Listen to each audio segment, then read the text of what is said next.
Welcome back to A Celtic State of Mind. I'm Paul John Dykes, and today I'm joined not only by Jim Moore, but by Brian Degnan, who joins us for the first time since hitting the big 4-0. Happy birthday, Brian. Cheers, mate. Thanks very much. Was it Nice to be sore? here. Was it painful? The hangover was certainly painful. That lasted longer than the weekend away, I think. But no, it was great. It was good. And to be honest, life's good. Missus is good. Kids are good. House is good. Work's good. Can't complain. So, quite happy. And glad to be back talking about Celtic. Talking about Celtic, you're right. And there's some people over the last couple of weeks in the comments said, can we not just talk about Celtic? Celtic have made a statement. We will have to talk about that. We talk about every nuance of Celtic Football Club. Jim, it isn't always just the football. That's just the way it is with this football club, isn't it? It's difficult to separate the two at times. There's lots of very nice things happening in the world just now and impacts on everything. So what did they say? What was the statement? Well, I found this rather unusual, I guess, that the statement wasn't made on the club's website or on the social media channels or indeed to mainstream media, but they contacted fan media outlets, and I will read it word for word. We have received a spokesman for Celtic FC said, any suggestion that the Celtic support is anti-Semitic is totally inaccurate. Celtic is a diverse club, proud to be open to all, ever since its formation in 1888. Everyone at Celtic Football Club continues to give Lille our full support. So that's it, verbatim. That's what was sent out, and that's what we've received, Jim. And that was obviously on the back of the Israeli boss, Alan Hazan, advising Lille Abada to stay at Celtic, but then claiming that our fans are known to be anti-Semitic, which is a very unusual and baseless comment to make. He claimed Abada had demanded that the Celtic board condemned the fans' pro-Palestine displays. This was all around some internationals that the Israeli national team will be playing in the coming weeks and months. But obviously the club have come out and made their statement, Jim, and they've made it in such a way that obviously it will filter into the mainstream. I've noticed quite a few that the mainstream media outlets have already ran with the story. So that's where we are with it just now, Jim. I just said, Israeli manager, you're a clown, full stop, move on. I don't... people make silly statements, and they had to react to that. But I thought you were going to talk about something bigger than just one player. I thought, given what's happened this week, I thought it was a bigger thing that we're going to talk about. But a club welcome to all, absolutely. No issues with who plays for Celtic Football Club. It was a daft thing for the Israeli manager to say, and I suppose you have to respond to kind of daft things, but you're a clown, move on. You're right, you do have to respond. And Jungle Lion points out that there's a few other things the club might have responded on. Corrupt officials for years, them cheating for years, nothing said ever. Brian, what's your take on it? As I say, I completely get people using this 1 hour of their day because it has become the 12:30 Acsom hour for the last 3.5 years. This is what we do, and we talk about Celtic. And I've read a few comments. I respect the comments. Absolutely, that's why I'm talking about it. Coming on saying, listen, this is my escape from all the deluge of negativity and warmongering and just the horrific chaos that you see every time you either look at your TV screen, Brian, or onto your smartphone or your device. So I get it. I absolutely get it. This is an escape from that. We will be talking about the football, but the club have made the response, and that's why we're opening up with that particular story. What's your take on it, Brian? Look, you talk about escapism, and I think football is one of the greatest forms of escapism.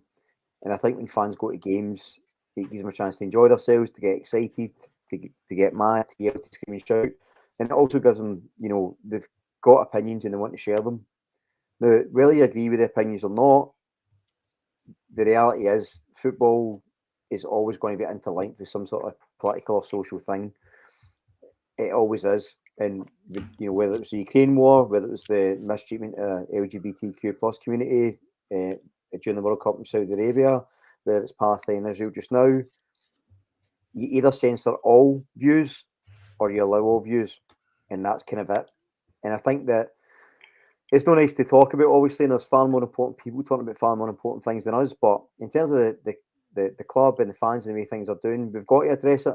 We just have to, and I just hope that people can use this hour listen to us three talking nonsense, or the football to try and escape the things in their life, whether it's big things like the war, whether it's cost of living, and just enjoy themselves. And no one's got any right to censor anyone else's opinion, as long as you do it respectfully. So that's kind of my overall view on it.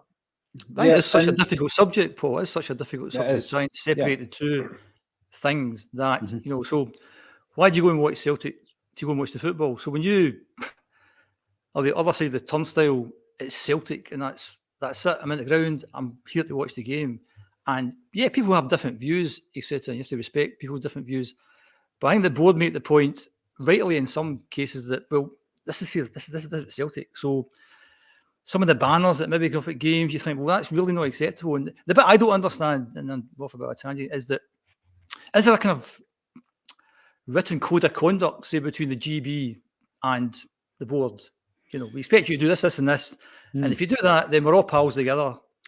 But if you do this, then the consequences of that, and I'm right beside the boys section, and are you a member?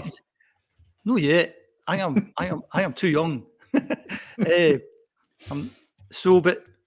I'm right beside them. And Wednesday night there was a banner, and it stretched to just in front of me. So somebody stood right in front of me with a kind of balaclava on, holding this thing.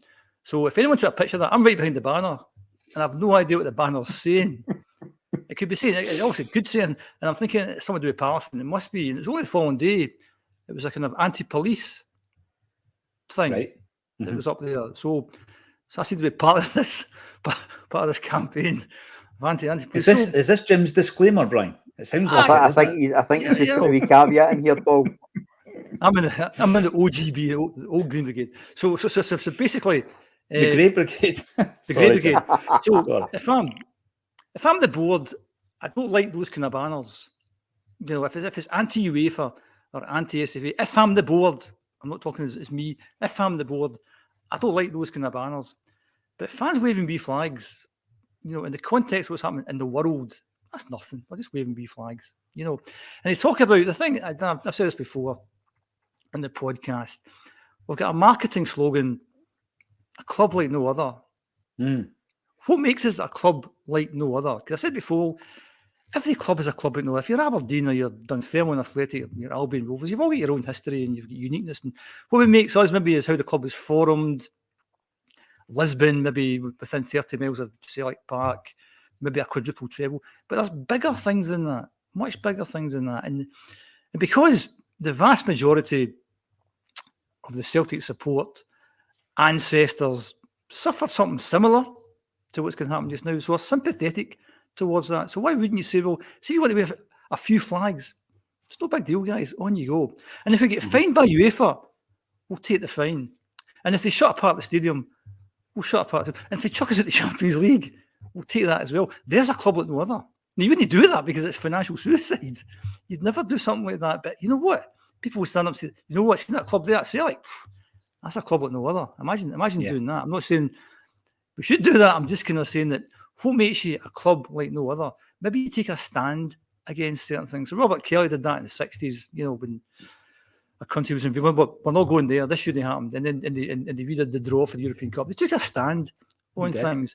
And Jungle Lion, the points that Jungle Lion just made earlier, the club didn't take a stand on those things, and those were football things. Those were things that affected us. The paying punter, absolutely. The paying punter. If one club gets to cheat for a decade and the governing body know about it and we sit back and do nothing about it, that's not very good. The boys' club issue, again, that should be resolved. That's lingered on far, far too long. 2012, when we didn't get into the Champions League, when we should have in the SFA, these are things that should have been hammered at the time and weren't hammered at the time. So, you can pick and choose what you choose to. I mean, there's things that actually affect us. And I'm of a mind, and I know I'm in the minority here, that, as I said, when I'm on the other side of the turnstile at Celtic Park, it's just Celtic for me. I'm not a big fan of songs that have nothing to do with Celtic. Apart from You Never Walk Alone, that's quite an inspiring, facing your challenges in life. But I'm not a big fan of the other songs, even though they're kind of mild. And even though they're played over the PA, and you think, they're playing them because they're not Celtic related. And we've got hundreds of brilliant songs. We've got inventive songs, all the Ange Postecoglou stuff and the Kyogo stuff and all that. Putting on Don't forget the George Cadet song. the George Cadet song, who I met the other night, who looks like a supply teacher these days with his elbow patches on his jumper. Like he's a lovely man. He's a lovely man. But what was the point? Point was basically that it's difficult to make that distinction. Once you walk through Parkhead's gates, it's about Celtic Football Club. And if you start doing other things, it's going to get messy. So, and where do you stand on that line of messiness? Because I remember, was it when Scott Brown retired, they opened up the gates to let fans come in and put their banners there. And I think it was Palestine flags at the time were put up. So, and that's a bit about having a code of conduct. I think if you have a code of conduct that says, I mean, to me, there's kind of obvious things like the pyros are just madness, you know. And I don't think it's because I'm some old bloke. It's just they're dead dangerous, you know. So if you bring pyros into the ground and you've got a code of conduct and you say, you know what, in that section where there's however many hundreds of you in there, see if there's pyros in there, then the code of conduct says that we're going to ban you for a game. Is that how it works? I don't know how it works. Apparently it does. I read the other communication that the club sent out last week, and this was talking about compliance, not only with the ground regulations, Jim, but also a code of conduct which is called the Rail Seating Code of Conduct. So that's been communicated with those persons within that area of the stadium. There's an agreement in place, and if you breach, then obviously they will take action. With regards to Pirate, because that's a wide-ranging answer you've given there, Jim. You've opened up the Green Brigade discussion as well, which is obviously raging on.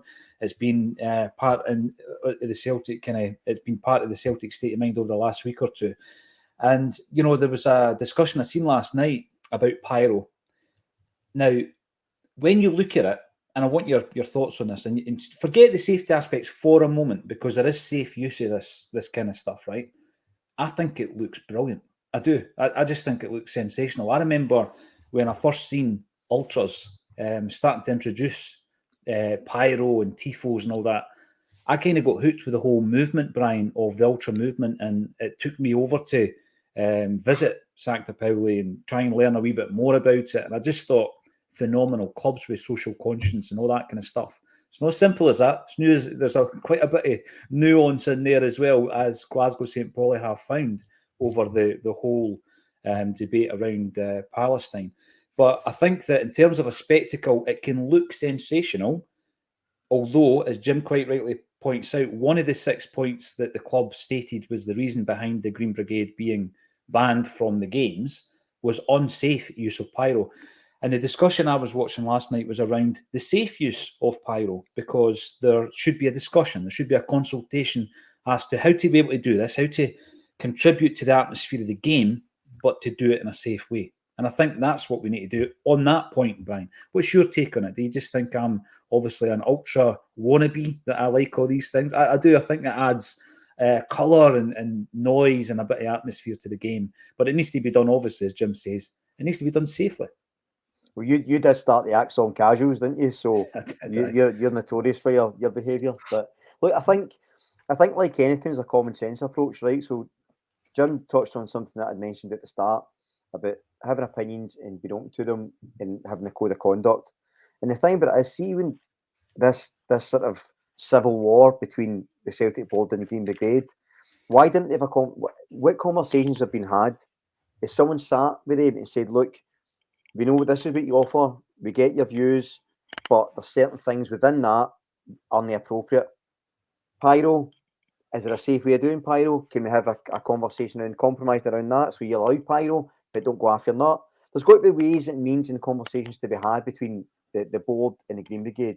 Because what's going to happen is, on the face of it, you've got how the board looks, and it looks like they've disagreed with some of the views of the Green Brigade and banned them.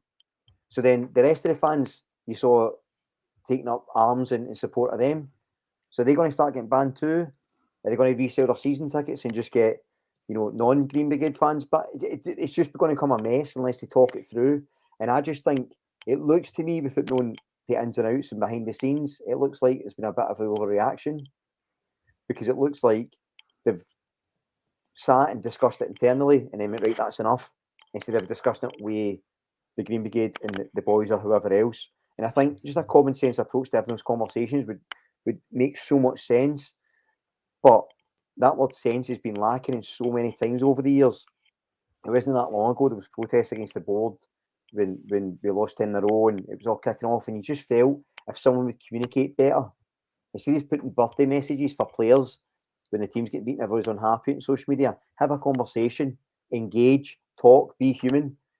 And like John's point, be a club at no other, embrace your fans, embrace that sort of socially aware section of support, and embrace what makes you different, and use that to grow your brand so you can merge the business and the sort of social, sort of historical aspect of the clubs. But there's always a disconnect, and it's incredibly frustrating because I think there's an easy fix there. I think they just need a sort of arbitrator to sort of set them down and go, right, your position is this, your position is that. Because if you go and you put your feet down and you stamp and you say, no more, that's it, it's just going to encourage more and more and more.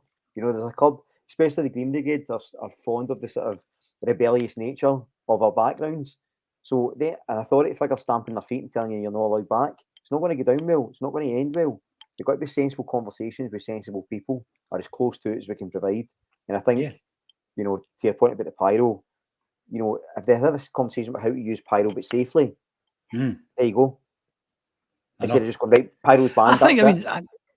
I think this stuff is dead simple. I mean, you'd like to assume that they're both talking to each other. So whoever is in the GB, what is it, 300, 400, 500, something like that, and the boys, they've got maybe whoever got. You got to assume that they're talking to the board, and they're saying this is the rules, and we'll just follow. If they're not talking, then it's going to get worse rather than get better. And that's the same in any organisation. You have to communicate. I think it's a big assumption because it feels like they're not talking. So we don't really know what's happening. So if they're not talking, it will get worse. Yep. And it'll affect the team at some point. It'll affect the crowd at some point. 100%. I mean, speaking about the crowd on Wednesday night, I mean, there was a lot of empty spaces, nothing to do with the GB or the board, anything, because of what's happening. But it's a Wednesday night and it's winter and it's cold stuff. And one of the things Paul keeps talking about, they have to have some scheme at some point to resell tickets. People come from Ireland, they're not going to come on a Wednesday night. You know, and all the clubs seem to do is take. These are Champions League packages. You know, there's a chance to give something back. You know, you can sell your ticket and you'll get whatever you get off it, whatever. Do something like that. But the point is that the atmosphere wasn't as good because there wasn't many of the GB than there would have been. And then the boys walked out after 5 minutes, which was quite bizarre. All my pals, they all walked out, and it coincided with St Mirren scoring the goal. And it kind of looked like, you know, like if you're getting gubbed 4-0 and you lose a fifth goal, you all leave. It looked a bit like that. It wasn't meant to look like that, but it looked a bit like that. So it affected the atmosphere. And it was a bit, obviously losing the early goal didn't help, you know, but you're looking for, because those are the two sections that give the atmosphere constantly throughout the game, and they bring so much to Celtic Park, and they're an asset. So all you want to do is make sure they don't take liberties. They do it.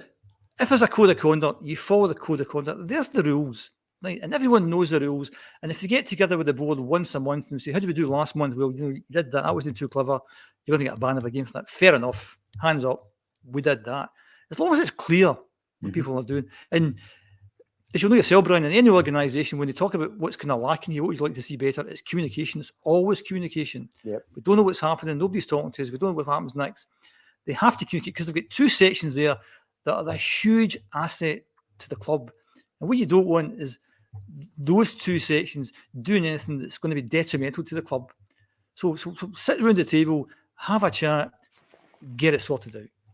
Yeah, it is. Communication is key. You just hope it isn't like someone writing something on a cubicle wall and then the response getting put in, and then there's a bit of spray paint on a wall, then there's a statement on social media. It needs to be a coming together and a dialogue. But yes, we will continue to report on that particular subject whilst it involves Celtic Football Club. And there is a point coming through here from Mikey Boy. Great to see you as always, Mikey. Celtic haven't actually made a statement, have they? Or did I miss it? It was only a spokesperson. They've not made a statement in the normal fashion. I think you would describe that as by putting it on the website, unless it's happening as we speak, and then sharing that on the social media channels and maybe doing a press release to the press. But they have communicated it, certainly, Mikey, to people like Acsom and various other fan media, I believe, have been contacted, according to what I've been reading on the socials. Double Denim, let's talk about the football. Happy Friday all. Hope everyone is geared up for the weekend. Looking forward to the match as always and keeping the momentum up. Yes. Jim, we're going to be talking about the St Mirren game with one eye obviously on Ross County. Those players who have staked a claim due to the performance of the night.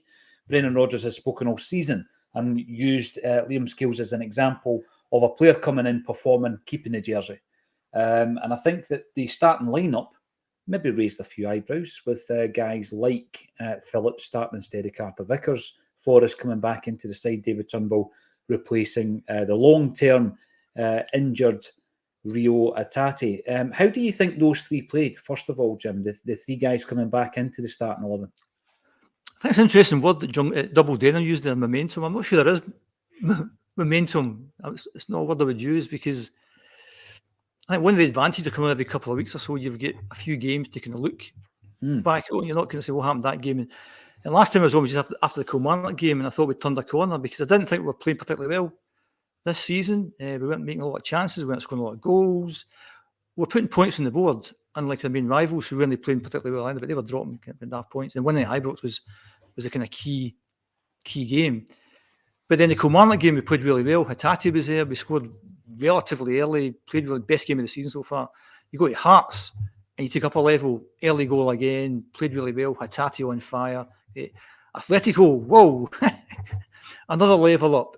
First half, I would say one of the best first halves ever in Europe. Never mind, under the last few years, ever. Brilliant. You're going toe to toe with not just an Anderlecht or a Benfica. You're going toe to toe with maybe the best team in Spain at the moment. Chock full of quality players, and you were beating them 2-1. Brilliant. So everything was getting better and better and better. And then Hibs happened, and you think, oh, hold on, this was getting back to, it was a kind of Motherwell 2.0 there without the finale. So you're thinking, what happened there? Did they pick the right team? Well, I've got a very simple view of life. If you win a game of football, you've picked the best team, picked the right team. If you don't win a game of football, then it's open to debate as to, and people say, well, it's a Champions League hangover.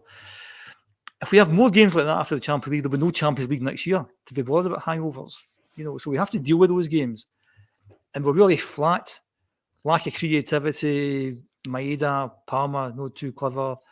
Dominated the game, never let it score until we brought the subs on. And I know Jamesy and Mikey Johnson are no flavour than one, but they actually made an impact and they were both dead unlucky not to score. Mm-hmm. Nothing each, careless points dropped. Main rivals then take advantage of that. We don't want to give them oxygen. We did with a new manager, and they scored a bar load of goals the last few games under him. So that's a bit of a concern. St Mirren the other night didn't get the early goal. They get the early goal. The crowd getting their back, a section of the crowd getting their back, which is always counterproductive. I mean, I never understand why people start. I mean, we're going mad. Those are going 5 minutes and going absolutely bonkers. Turnbull scores a great goal. We're all back on side then. We're all good guys again. If he scores a penalty, we win the game quite convincingly. We don't score the penalty and we huff and puff quite a lot. We lack creativity. Maeda, Palma, not too clever. The subs are brilliant. Yang was fantastic. Dead confident. Runs at people, a few wee twists and turns and shimmies. So he was great. Holm was really good. Took up lots of good positions. Made some really nice passes. None more so than setting the big chap up for the goal and a great, really good finish. Pleased for him. So it was a kind of all's well that ends well kind of game, but the kind of lack of creativity is a bit of a concern. Kyogo not getting chances is a bit of a concern. So I don't want to be doom and gloom. We won the game. I don't think momentum's the right word. I think we need to make more chances in games. And tough game tomorrow, but I'm sure we'll come on to that soon. But in terms of Wednesday night, we kind of got the job done eventually. But with 7 minutes to go, you're thinking could potentially drop another couple of points here. That's us down to 2 points less than it was before. So I don't know if momentum's the right word. I think we need to get a groove back. I think we need to get up to that Hearts performance, that Kilmarnock performance domestically. That's the level. We need to be that all the time. And if we don't do that, it's going to be a kind of hard season. Is it going to be like that, do you think, Brian? Because I would have used the word momentum to describe that 3-game period, Kilmarnock, Hearts, Atletico Madrid, where you're going up. And it's almost like in the last couple of weeks, you've kind of peaked against Atletico Madrid. Then there was that, what everybody calls a European hangover. and you've kind of plummeted to a 0-0 draw at Easter Road. It was flat. It was disappointing. You've won the game against St Mirren. Wasn't a vintage performance, as Jim says. So is it going to be a bit topsy-turvy like that whilst you're trying to compete in Europe? Is that how it's going to work for us, do you think? I think it's a mixture of Europe and the squad, because I think it feels to me like the past few weeks, because last time I was on, actually, I'd said that I felt I wasn't really sure what system we were doing, that I couldn't quite get some of the decisions. It now feels like, Rodgers understands the squad better, the team understands him better, we're moving in the right direction, and then Hatate gets injured, and you go, right, okay, and then CCV's out, and you go, right, okay, and then maybe one or two players aren't quite on fire, suddenly it's a big drop-off again. But I think the Hibs game wasn't great, but I think it was a wee bit unfair. I think some of the people hit panic stations a wee bit, and I think partly that's because they're still no 100% sure about Brendan Rodgers being back. I still think there's an element of that where there's almost like the nice him out quite quickly, and then if you combine that with what happened across the road with a new manager coming in and them doing well, the worst game you could have had probably was against St Mirren, who I thought were good. I think they don't play my style of football, but I think they were really, really well organised, really up for it, made it really difficult. That's quite a hard game to get back into. So we should have won, and we did win, and it might be more comfortable. But I just think that over the course of this season, particularly, because I think there'll be big squad changes in January as well, I suspect. So I think as we get into next season, you see a better version of this team, and then that'll grow. Because I just think that when we play well, we're excellent. If we're not excellent, we're quite dull. And it looks like we're a wee bit up and down with that. But on the players that come on, I was delighted to see Holm back. I still think he's a real good signing. You're a big fan, Brian, aren't you? Yeah. Big fan. I just think his touch, his positioning, the way he moves the ball, I think he's very clever. He could do with maybe being a bit, broadening it a bit physically, but really good player, young, loads of potential. Yang, I think the difference on the Yang we saw on Wednesday was that the stuff he tried came off, because he's tried that a lot, thinking back and doing things, and it's not quite come off for him, and you can see his confidence goes. Whereas they come on right away, done the boy, and it suddenly goes, right, I think this is working, and he makes a real impact. So I think, again, maybe it's the fact he's relatively young. I think he's 21, so it could just be a confidence thing with him. But you want to see how the squad progresses, and how guys like Bernardo start to influence games. I thought he was really good against Madrid when he came on, really good. I thought, he's a player here. He's putting himself about. Thought he was quite poor against Hibs. Now, did we drop him and Holm automatically comes in? It's a difficult choice. He's ahead, but I still think as Brendan's finding his feet with the squad and they're finding their feet with him, you're going to get, and then what you get by the end of the season is less peaks in performance. It'll get a bit more consistent. But I think in the meantime, you're going to have to be up or down. The important thing is we're not losing games, and the majority of games we're winning, and we look as if the plan for Madrid seemed to work, and hopefully, there's still 3 games left to get something, and at least better last year's Champions League score. So it is broadly positive, but I do expect things to go up and down for the remainder of the season. Yeah, I've got a different view of it, St Mirren, Brian. You said you thought they were good. I thought they were poor. I expected a lot more from them, given the season they've had. I thought St Johnstone causes more problems, Kilmarnock causes more problems, Ross County causes more problems. I just thought they were really disappointing. They just sat back and did nothing. In fact, I thought they had some players who could potentially hurt us. Obviously, they almost got a draw, and that's what they set out to do. But I don't think they're as good as other teams. I was quite disappointed with them. I thought they would cause us problems. They didn't. I think good relative, because I think if they'd got the draw, then you'd have to say they'd done well to get the draw. So it's that. I don't think they've played great football or we're really under threat. But if you're St Mirren and you nearly get a draw there, and you probably could have, you could maybe have sneaked one. I think you have to say that's a decent performance. It's not a St Mirren state of mind, so I'm not cheerleading them, but I just think that I think you're on that next week. Yeah, I'm on that next week. I just need to switch my top, put my Foot Locker top on, so it looks like a St Mirren shirt.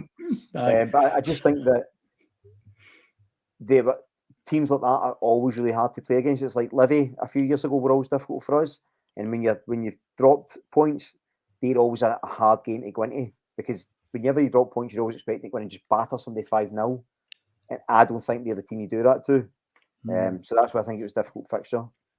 Also, I think I watched sports scene the other week, and somebody was on, I can't remember who it was, and it was just after the Hearts game, and they said, well, Celtic are on a different planet compared to everyone else. And at that point, you thought, are we on a different planet? And then 2 games later, we're on the same planet, and I think that's why that, as you said, Paul, that, but we're not going like that. We're going kind of like middle kind of thing, So we need to kick on from tomorrow because that'll be a hard venue. I think one of the actual qualities of a manager like Stephen Robinson is he gets you right down to that level, Jim. And that's, for me, that's a victory almost in many ways. That a manager like him, I rate him highly. I know that his brand of football isn't something you'd want to get a season ticket and go and watch. But when he works for a team with a limited budget like Motherwell or St Mirren, he creates a situation where they're very, very difficult to beat. But as you said before, Jim, not always because of the ultra defensive anti-football kind of approach. They do tend to have outliers from often from lower divisions that he seems to be able to pluck out of obscurity, puts in there, and it causes us trouble.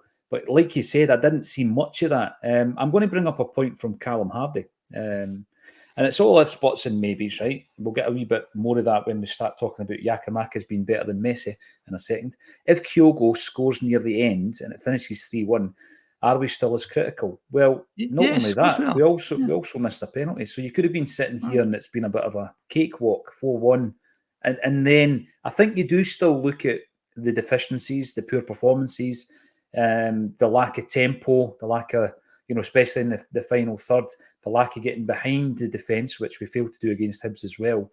I still think you pinpoint that, but because it's less tight, there's less of an onus on it, I would guess, Callum. But yeah, I think but and again, we had tons of shots in goal the other night. I think we had over 20 shots at goal the other night. So, but we didn't cut them open that much. The goalkeeper wasn't making great save. They weren't getting pressed back. And the reason that Kyogo had the chance is they went for it. Once they lost the second, once we scored the second goal, they went for it, and you were thinking, so then they left spaces at the back, and that's why we get the chance at the back. But you're looking at the overall game that said we didn't play particularly well. Motherwell was a perfect example. We're all elated after the Motherwell game because we snatched it at the death, but we were really, really poor. So we weren't poor the other night. We weren't at the levels we could be at. That's not to say. I'm not saying we were bad the other night. I'm not saying we were poor the other night. We hit a level against Kilmarnock and then made it better at Hearts and made it better at Atletico. That's the benchmark. And if we go below that, then we're not playing as well as we could play. That's the point. That's a great point, Jim, because we didn't speak about that after the Motherwell game. Kevin and McCluskey and I were so elated at the manner in which we won that game. We didn't speak about the bad performance. You've got the quality of the first goal early in the game, and then, as you say, you've got that drama at the end. So we actually didn't focus on the poor performance, but when you look back, sitting here now and you look back, you think, yeah, it wasn't the best. So the manner in which we won, I think, has probably been demonstrated by the way we've reacted after it. Now, I'm going to give you a list of players here. Jim, or you tell me what they've all got in common. Brian McClare, Tom Boyd, Peter Grant, Alan Thompson, Jackie McNamara, Gordon Strachan, Roy Aiken, Charlie Mulgrew, Mark Wilson, Chris Sutton, Pierre Van Hooijdonk, John Collins, George Cadet, Martin O'Neill and John Hartson. What have they all got in common, Jim Orr? They're all in Paul John Dyke's mobile phone directory, and they're all Paul John Dyke's best pals, particularly Martin O'Neill, who's his bestest pal. Marty's all right. Am I close?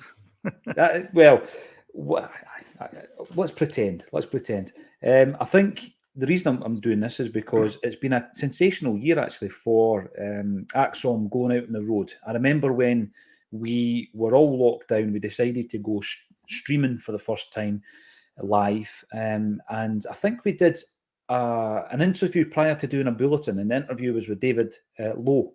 David Lowe, who you know a lot about, Jim, because you were in amongst everything there. You were at the coalface during the Save Our Celts campaign, Celts for Change, as it became. And of course, there's been that documentary. I don't know if you've had time to watch that on the BBC yet, Jim, or were you on it? Were you spoken to? Is this the thing from it was on View from a Terrace last? Yeah, Friday. Yeah, I saw that. You're No, not on it. Not anything. Of course Jim's not. too big for that. They can afford them.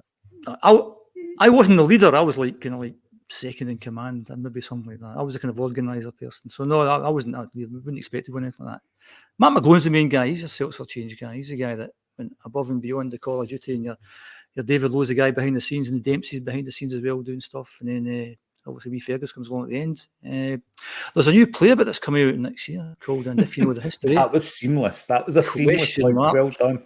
So in actual fact, having Georgie and Pierre and John Collins all night, that was quite good because took the opportunity to get a wee picture with the poster with them. So Oh, nice one. no, we actually, when you said McLaren, Tom Boyd, I was going to shout Motherwell, but then you kept talking. So yes, Mr. Dykes' phone contacts must be something to behold these days. That's what I'll say. Well, put it this way, I'm glad I've got my phone as a 45-year-old, sensible, semi-sensible adult rather than an 18-year-old, because after a few sherbets, she might have been phoning John Barnes for a wee chat. Thankfully, I've never done that. As you do. That list of names are the list of people who have appeared live with a Celtic State of Mind. And we've done it over a few different venues. At the moment, we are in Don Max. We've done a few in there. And it was a great night the other night. We've spoken about it during the week. George Cadet, John Collins, different characters, Jim. Pierre was funny. Collins, more insightful, but liked a bit of the crack. And George Cadet, a very deep and emotional kind of guy. I got the sense that that's the type of person he was. But yes, brilliant. It's been a great year. And we do have another one coming up with Johan Mjällby. It'll be the last gig of the year. It's in December. It's that Christmas week where you might want to get together with your mates for a Christmas night out. You know, you might be finishing up for the week or whatever, and it's the 18th at Don Max. The ticket link is underneath the video. And what we try our best to raise some cash for wee Jamie Tierney at these things. £600 raised on Tuesday night. So thank you everybody for getting involved in that. Thank you to guys like Jim Crockwell who are giving us items to auction off as well. And Mjällby is going to be added to that list. But you mentioned Motherwell there, Jim, for a minute. And on Saturday or Sunday night, John Gagan was the after-dinner speaker. Now, I don't know if you've ever seen John in action or if you remember him when he played for Motherwell. I remember him playing, and I know that he's one of the kind of best on the circuit. He's sensational. Ex-footballers, after-dinner speakers, yeah. I've never heard him, but he's very good. He's incredible. And what he talks about as well is he talks about the culture of the dressing room back in his day, and how difficult it really was, and how a lot of the progenitors of said approach would probably not survive in today's modern society, or indeed in football certainly. So brilliant if you ever get a chance to watch John. But he was talking about some of the Motherwell players he played with. He obviously played with Brian McClare as a young guy. He played with Brian McLaughlin, super, as well. And Davy Hay was for a spell his manager. So it was great to get that wee insight as well. Let's talk about some of the performers the other night and whether or not we should expect to see them in the starting 11 against Ross County away. And we'll start with home because I know he's one of your favourites, Brian. Now, there's a comment coming up here from, I need to bring this up, my eyes are that bad. Sushil Bali. Welcome to the show. Play home over McGregor. Right, McGregor's not getting dropped, right? It's not happening. He's not getting dropped. Now, I know he's playing a lot of football. There was a stat last season or the season before where he had played more football than any other player in European football. He plays a lot of games, a lot of minutes. And yes, Alan Morrison has pointed out that his output in terms of goals and assists has started to decrease as he's getting that wee bit older. I wish early 30s was old, Brian. It's certainly not in my book. He's getting that wee bit older. But no, I don't think the answer is that you replace McGregor. I think you bring home into the side, potentially, for a game against Ross County. But he takes Hatate's jersey, which obviously has already been claimed by Bernardo and Turnbull over the last few weeks. Brian, where are you? Who replaces Hatate against Ross County? So, I think I would put home in. The reason being, I think... So Laura Bradburn, famous Friday pundit, and myself were always quite defensive of David Turnbull. I think he's an exceptional player, I really do. I just don't know if he's not the guy that's going to take us forward in Europe and stuff like that. He doesn't have that sort of athleticism, but he's a great guy to have to come off the bench to contribute with goals. But I think that the play needs to be a wee bit quicker and a bit, sort of more incisive. And I think Home really does that. I think what he can do. So you mentioned McGregor. So I think the reason there's a drop off in McGregor is I think his role's changing a bit. If you remember the way Scott Brown used to be before Rodgers came in and extended his career by a couple of years, I think you see similar with McGregor. I think he's intentionally not darting about quite as much and maybe picking when he's a bit more springing forward to help out. Mm-hmm. And I think Home, because although Riley's underrated defensively, I think what Home does is really controls the ball. And I think he can really help out if there's a bit of pressure. But he's also really good at those little passes you don't quite see. And his positional sense is excellent. So I expect that against Ross County, they'll probably sit in and try and counter. So you need him to help Greg in particular. Because if Taylor comes in the inverted role, if Palmer's out left, he's no tracking back. So you're going to need a guy like Home to cover as well, defensively at the left-hand side. If Maeda's there, then fine. Maybe you can have Bernardo and let him run about and be a bit more creative. But I think just to help when you're going to be playing a team who's probably going to put low balls up, you need to cover Greg a bit. No in a slight against him, but just if he's playing that inverted role all the time, there's always that gap. So I think Home's ideal for that. Home, yeah. I mean, I think because of the opponent you play him, I think he's got the attributes. Would it be harsh though, Jim, on David Turnbull? Because I know he started off the season against Ross County, banning a match performance, gets on the score sheet, plays against Aberdeen, and then he's dropped. This is him now coming back into the side. He scores a goal, misses a penalty. Would it be harsh on him if he was to be dropped against Ross County, Jim? Do you think that's something Brendan considers, or does he just look at who is going to be the best mix for this particular opponent? I think you've got the jersey until you lose it. And did he do enough the other night, David Turnbull, to stay in the team? What's interesting, I only saw it after watching it on TV. When he misses the penalty, he puts his head in his hands. He just stands there for a few seconds, as if, what have I done? And he didn't do very much after that. So I'm not so sure his performance justifies him getting a game tomorrow. I'd like to see a change of shape in the team. I don't think Brendan will do that. I think he'll stick to his 4-3-3. Because I think O deserves a chance. And you can't drop Kyogo, so you have to play them both. I'd like to see them both up front to see how that goes. And Ross County, big physical team, there'd be no harm in playing O tomorrow, I think, to kind of combat that kind of physicality. And I'd like them to see them play 4-3-1-2, say maybe Matt O'Reilly just behind them. Leave out Maeda, leave out Palmer and play three in the middle. And I'd maybe bring in something like Iwata for a bit of strength in that midfield. Iwata, maybe then Home then. Yeah, you bring him in that kind of formation. I think he'll stick to the kind of tried and tested. Iwata would be my choice for tomorrow, just because of the physicality of Ross County. I thought Home was brilliant the other night. I think he does deserve a chance in the team. But kind of horses for courses, I'd have thought that'd be a tough game tomorrow. The last time we were there was at the kind of Burnaby goal in the 5th minute of injury time, got us a 2-0. That's after Jota scored in injury time in the first of a pair. So it's a hard place to go, and it'll be a physical place to go. So we need people who can compete.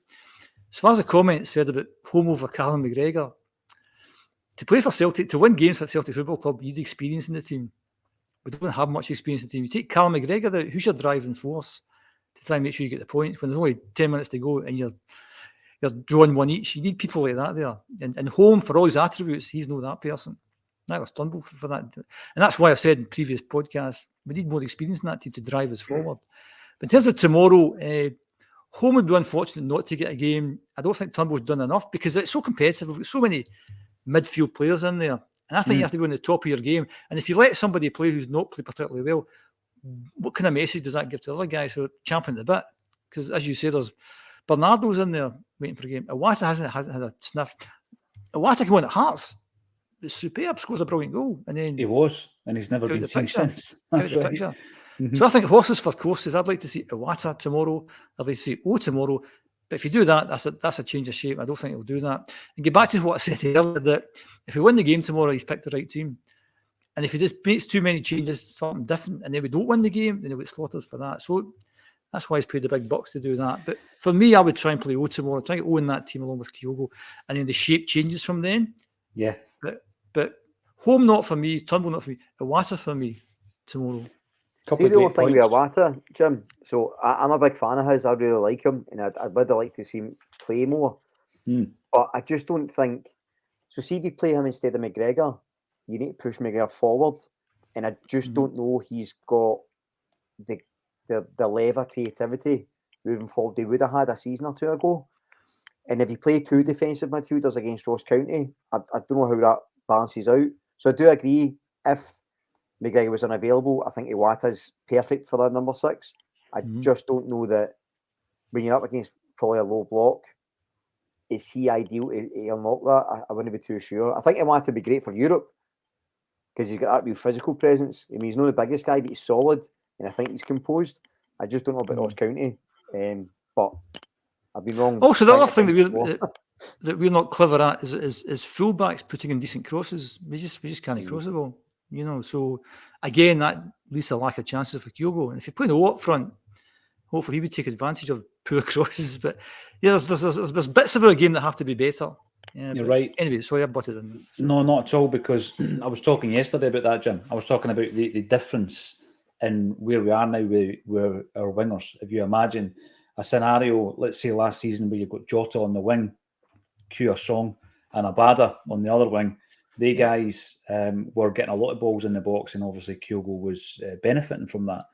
It's changed. It has changed. And the point I made, someone came out with a stat saying that I was wrong, but from my observer's view, I saw Palmer cutting inside at every opportunity. And I've seen that since he came in. I'm not saying it's a bad thing. I rate him. He's a completely different winger, though. This is the point. So he's not, he's cutting inside and taking a shot.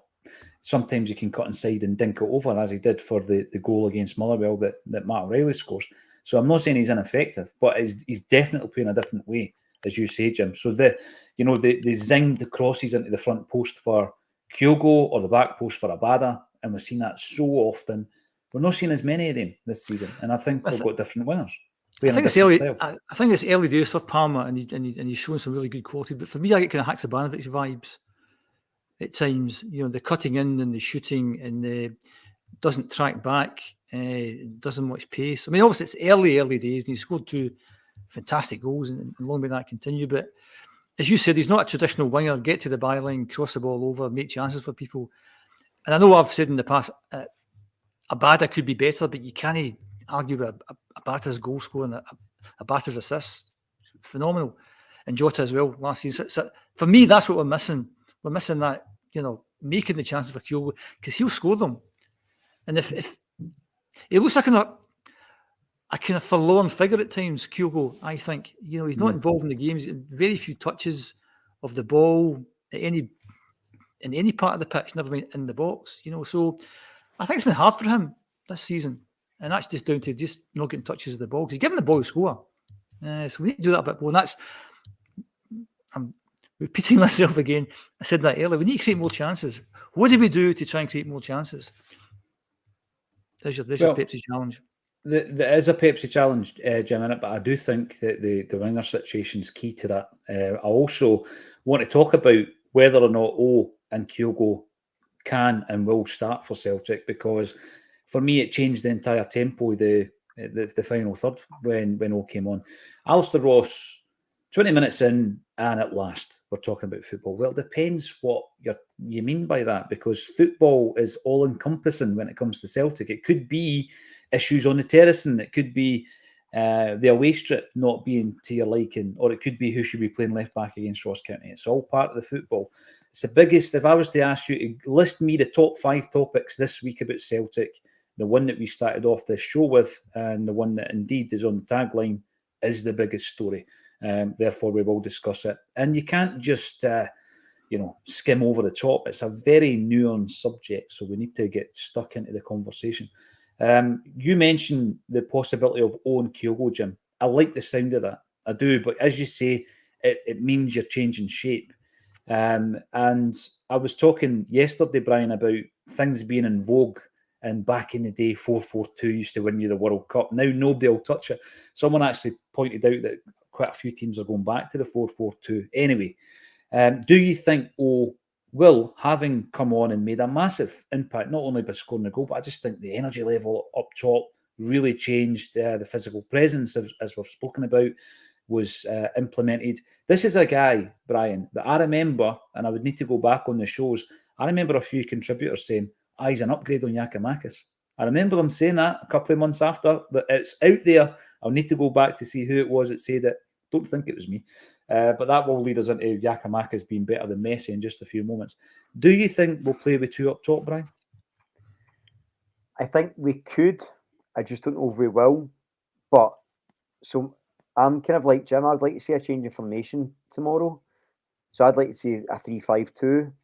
But here's where my crazy team selections come into play. I would play O with Palmer off him as a front two, or so Palmer can almost play number 10. Because I like Jim, I don't think he's a traditional winger. I think he's such a clever footballer. If you had him that floating O behind a striker, I think he'd be really effective, especially with Big O just causing it, for lack of a better term. He likes to put himself about and cause a distraction. And I think Kubo's looked to be a bit frustrated, I think. And Ross County might over the game to bring him back to confidence. So maybe play O with Palmer behind him. Then it'd have your midfield three, Home, McGregor, O'Reilly. Yang probably out left. Mead out right. And then Johnson is our right centre back. Phillips or Carter Vickers, depending who's fit. If Carter Vickers is fit, him, but if not, Phillips. And then Scales sort of left at the back three. I think that'd be just to see, because it looks like Rodgers has suggested he may take that. He done it to, I think it was the last 15 minutes of the Atletico game. He may try that. So it'd be interesting to see, just to think about personnel a wee bit, just to see how that works in an offensive sense instead of a defensive one. So I would like to see, I don't think he'll do it. I think he'll pick the same team he picked the other night, minus Turnbull. But that's what I would like to see. Just a bit out the box, just to try something a bit different. And I think that would be a good pairing. If you had Palmer just behind O, I think that would work well. And So I've got to say, Brian, so you leave out Kyogo and Taylor, yeah. Aye, because I think Taylor is a player I like, but I just think if you wanted to try something different, I mean, you can maybe replace in that 3-5-2 is keep Taylor in instead of Yang, but I just think Yang's a bit more creative, and I just think that'd be interesting to see how that would work. And given how much Taylor comes inside anyway, I don't think you're losing much in the wide by dropping him. But then that's just I think one time I said Ralston should play centre mid, so you can't really judge my crazy No, I think having a back three is not a bad call. As long as the three big physical guys that can combat Ross County, I think that's not a bad shit. But you need to play Kyogo. I think he's finding it really frustrating. If he's left out of a game, he's thinking, what am I doing here? No. I'm going to make another point on someone who hasn't been seen this season. And that is, by the way, Brian, I found it interesting how you were absolutely not taking responsibility for that comment about O being an upgrade on Yakimakis. So you've scored your name off the list. It wasn't you that said it. It wasn't me that said it. I've made some predictions, some very, very good ones, some absolute nonsense. That's no either. Well, the thing with this is not me either. So that's two of us. It's not us. So. It wasn't me, Gaffer. It wasn't me. Yeah. See if I go back on the shows and it was me, I'll just never mention it. Just never read it. Just cut it out. Just never mention it again. Mikey boy, thank you for confirming. We're talking, of course, about the communication from the club. Interesting, it went to fan media. Better than nothing for sure. However, agree with most that it should have been released on the website to firmly condemn the comments. Yeah, absolutely. Is it tactical? I don't know. We'll see if there is going to be a statement. I think there should be an official statement on all channels and a press release as well by the club. Rocco Vata. I want to bring up Rocco Vata, right? Now, we keep banging on about youngsters making a pathway into the first team, right? Rocco Vata this season, he's 18, still 18 years of age, having turned 18 in April this year, and he has represented Ireland at underage levels right up to under 21. So when you look at 15, 17s, 18s, 19s, 21s, he scored 2 goals in 1 game for the under 21s this season at international level. And for Celtic B, he has scored 10 goals in 11 appearances. Right, he's an exciting young player, Brian. He's ticking all these boxes. He's got first team experience under Ange Postecoglou. And despite all that, he's never had a minute of competitive football under Brendan Rodgers. My question to you is why? He's obviously given game time to Mikey Johnson. He's given game time to James Forrest. And we've got a plethora of new wingers coming to the club after Jota's left. However, why is Rocco not getting a look in? What's your take on it? I can only assume it must be maybe an attitude thing or a disagreement, because it can't be his ability. I think he's a real good player, and I think he'll go on to have a real good career elsewhere, because I don't see him having a future at Celtic, given the fact, he's not the amount of injuries we've had, even to wingers and even wingers would bring in, and he's not got a look in, leaving me on the bench. I think it's clear he's not going to feature, and I think that's a shame. I think I've been harping on for a while that I don't see the point of Celtic having an academy. It feels like a token gesture, and I just think that if these guys we're training guys and then giving it to other teams and not making any money on it, it doesn't make any sense from a business perspective. It doesn't make any sense as a club. I think there's plenty of games last season and this season he could have come on, even for 10, 15 minutes. I thought the same about, we signed a whole bunch of centre-backs and then sent Bosch and Lyle on loan. And you go, well, if it's not good enough to come in and you're buying somebody X amount of £1 million to replace him, why bother sending them out on loan? Just sell them. It's just, there's a lot of things that don't make sense to me about it. And I just think that there was even this boy Anderson, the fullback, who's getting rave reviews and stuff. And then we talk about him, say, I feel like I'm picking on him and I don't mean to, but say Taylor maybe be out of form. Why not give him a shot? Give him a shot in a league game. It's something about the club that I wish we could change. I just wish we take it. I understand that it's that sort of catch-22 almost, because if you don't win a game, it's because the young guys you bring in, you're not being ambitious enough, you're not spending enough money. So I get it's hard to please everyone, but I think you need to pick a lane, and I think that it feels to me the only reason we have an academy is so that we can satisfy the homegrown players rule for Europe. Otherwise, I don't see it, and it feels like players getting on the bench is a bit of a token gesture. I know that's really cynical, but it's something that annoys me, because I think there's guys there that could have done a job of giving. I mean, look at Scales. We're willing to write Scales off, and he's come in and done a job. Who's to say Vata couldn't have done that, or young Ben Summers, or the boy Kelly, or Anderson, or Big Lol? Any of these guys, we signed Segrist, who's played 3 games or something like that for us, and said Toby Williami out on loan. Mm-hmm. Why not have him on the bench? Third choice keeper. It's all a bit strange to me. So anyway, I'll go off my soapbox now and pass over to Jim, who's probably much more sensible answer. I want to throw it to Jim. Yeah. I wanted to throw it to you, Jim, because we have got some young guys out at clubs like Queen's Park, Dunfermline, Admira Wacker, and they're not going out there to run down their contracts. They're going out there to get first-team game experience with the view, hopefully, to bring them back to Celtic, and so that the development can continue. Rocco, on the other hand, he has been he's been the next kind of bright hope for some time now. He's only 18. He's doing everything he can do in terms of being on the park. There's a couple of points coming through that I can answer, and I will, in relation to the contract situation with Rocco. But I do feel that now's the time. And people do ask, who does he replace? I'm not saying throw him in the starting 11. I'm not suggesting that for a moment. But I think that when you lose a winger, I'm going back to one of Brian's points, you lose a winger and you bring 3 in, one of whom's never seen the light of day, partly due to injury. Why bring 3 in? Why not bring 2 in? And Rocco Vata is the third consideration, Jim. I just always feel that the youth is always overlooked. And as Brian says, if we're not producing them, then there comes a point where you've got to question the whole makeup and the whole kind of setup there. I think the academy is a bigger debate for another day. I think if you're a manager, you've got conflicting objectives, but the main objective is to win games of football. And I think one of the points I made earlier was the fact that we're not creating a lot of chances. We're not winning games convincingly this season. So if he was on the bench and we're 4 up against somebody, you would like to think he'll get a chance then.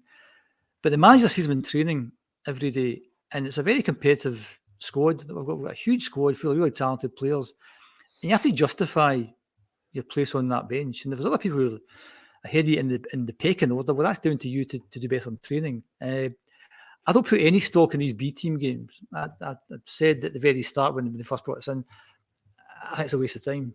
Basically, I don't think the young players are tested at that kind of level. So although we scored, whatever you said, 10 goals in 11 games, great, but what's the opposition like? So I think the manager sees the lad in training every day. And if he thought he was doing enough, you think he would at least be on the bench. But even if he's on the bench, and we've got games like Hibs last week, he would never bring one against that, but you've got to go and win a game of football. You're looking at Forrest and Mikey Jones and guys who have got a bit of experience. Go on and win us this game. You're not going to turn to an 18-year-old kid. So I think it's an opportunity thing. Scales has been fortuitous because all these injuries and he's had his chance. Rocco Vata is maybe a bit unlucky, but if he's not doing enough in training to make the bench, I think that's a question you would like to ask. What is he doing in training because surely he's worth a place on the bench. And if there's other people ahead of him, well, that's just down to him. He has to do better to get in there. And once he's on the bench, you're only going to play him in games, I think, where you've won the game and you want to get him 20 minutes, 25 minutes at the end of the game. That's my kind of reading of it. But the whole academy question, I think that's a dead interesting debate to have another time. Yeah, it is. Jerry comes in, we are going to lose him. That's my fear. We've been saying it for a while, actually, on a Celtic State of Mind. Robert Highland. But we lost him barely, so... Yeah, we don't Ben Doak as well, most Yeah. recently. I know. What chance does Vata have when Forrest is getting a game? I can see where Jim's coming from, though. When we've used Forrest, it's because he has been over the course many, many times in these games, and you would hope at this stage of his career he knows what is required to win it. And then the point coming in, isn't Vata refusing to sign a contract? No, he's not. He's not refusing to sign a contract. He's not been offered one at this stage. And Hoopy Boy 88, what happened to Tony Haggerty? Kicked off Acsom? No. Tony Haggerty is still a friend of Acsom. He actually got a good catch up with Tony at the St. Rock's game. But Tony, what happened was, because he was seen again on Acsom causing quite a big impression, I would suggest. He was offered a full-time gig. He's back into what he does. He was poached. Yeah. He was tapped up. Tony Haggerty's the Ben Doak Acsom. That's right. The Ben Doak. Yeah, the Ben Doak. So Tony is doing his thing. He's over on the Celtic way, talking Celtic, writing Celtic, but still very much a friend of Acsom. No, he's living the dream. The boy's living the dream. I don't know. I've got to say, I don't know if the wardrobe's still behind him. I'm not sure. I'm kind of too busy at that time in the morning to check that one out. But Tony's a good guy and a friend of Acsom's, 100%. Thanks, everybody, for getting involved. We appreciate that you might have just come in to speak about who's going to be playing right wing, but there are other issues to discuss, and we'll discuss them all on a Celtic State of Mind. If you fancy coming along and seeing, and by the way, what about these gigs? You're talking about having a phone book, Jim.